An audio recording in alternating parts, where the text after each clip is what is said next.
My sister Dee Dee was shocked when I told her that our maternal grandfather had deserted from the Army. Our father was a career military officer. He served in Europe during the Second World War. So nobody in our family thought that desertion was a good idea. What took a while for my sister to understand was that Foma Josipovich Franco deserted from the army of the Russian Tsar in 1910. That was a whole different proposition.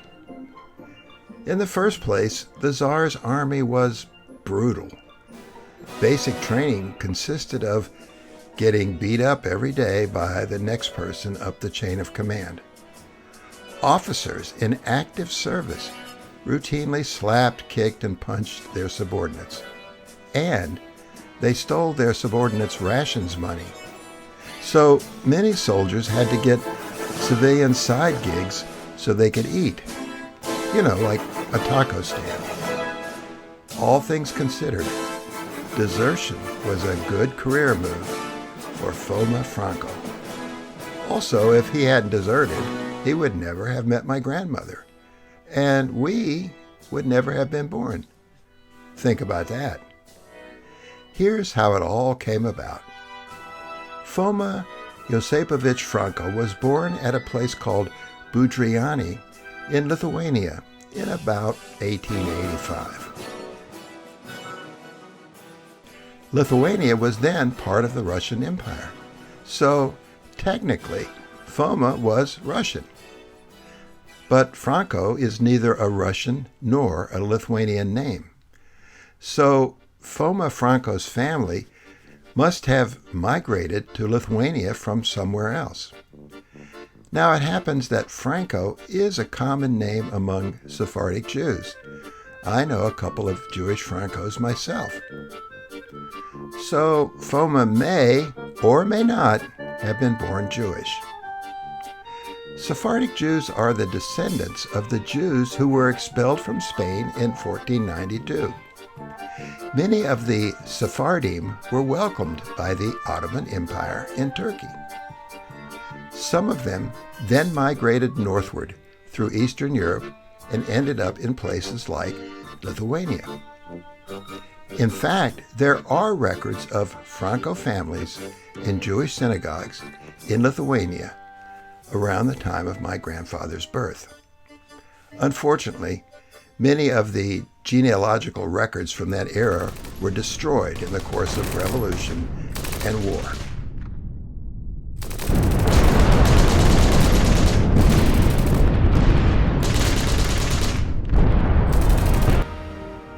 In any case, what is certain is that young Foma was drafted into the Tsar's army and shipped off to service in Siberia. He ended up in the Border Guards, which was an elite unit.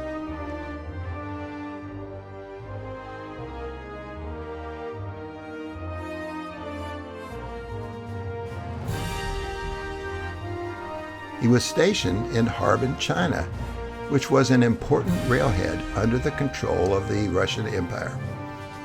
Now, it just so happened that, at the same time, plantation owners in the newly acquired American territory of Hawaii were recruiting Russians, among others, to come to Hawaii to be farmers and laborers. Foma Franco knew a good thing when he saw it. He did a runner.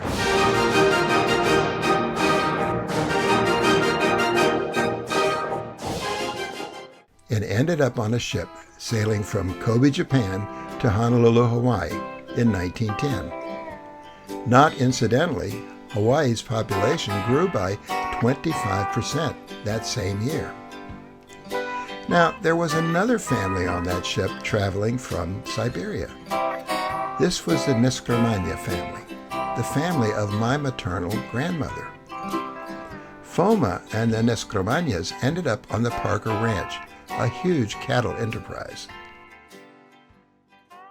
The Neskromanya family was from a town in Siberia called Chita. Chita was a city of exile.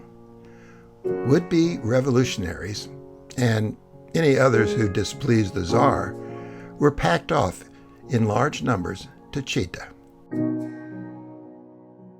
I have no evidence, one way or another, about how my maternal family ended up in Chita.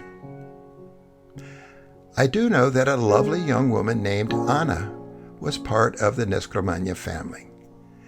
The curious things about Anna were, A, she was not born in Chita,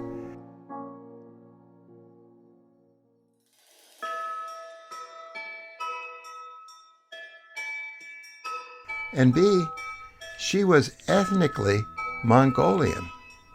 Her Mongolian origins are confirmed by my maternal DNA analysis.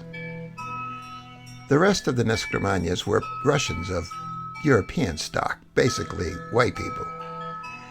As I said, Anna was not born in Chita. She was born in Irkutsk, which is a good distance from Chita. Now, this mystery about Anna deepens even further when we study the manifest for the ship that brought the Neskromanya family to Hawaii. Anna appears nowhere on that list of passengers. Now, that's a mystery that I've never been able to solve. I don't know. Maybe she was a domestic adopted by the family somewhere in Russia. Maybe she was a love child. But it doesn't really matter because in the event, she and Foma met and married. They had a daughter, Violet Constance Franco, my mother. So the ice side of our family was born in Hawaii, but straight out of Lithuania and Siberian Russia. Oh, there's a lot more to tell about these Russians, including their eventual migration to Seattle, Washington.